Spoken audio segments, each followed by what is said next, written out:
You may have noticed that for the war with Iran, the Trump administration hasn't been the most coherent at communicating the war's objectives and updates. For some issues, they're pretty much repeating the same thing over and over again with no variation, but for questions like when will the war end or do the US need allies, it's been pretty much back and forth. I'm currently working on a video comparing the current war in Iran to the 1991 Gulf War. I went through every single Truth Social post about the war by the president, about 10,000 words in total, as well as most speeches by him and Secretary Hexet, and compiled that to produce some Excel graphs.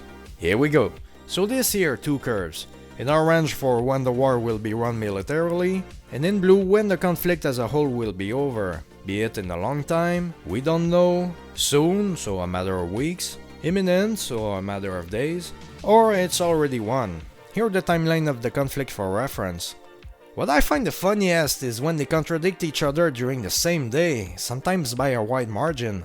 Notice that for military victory, it took them about 2 weeks to proclaim victory and mostly keep saying it, while the overall end of the conflict just keeps changing. I also have the list of times Trump threatened Iran with destruction, either total apocalypse or simply threatening to bomb stuff if they don't cooperate.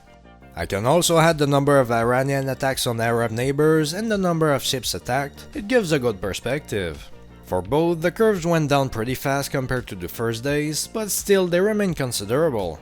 So they hit Qatar, Saudi Arabia, UAE, Bahrain, Kuwait.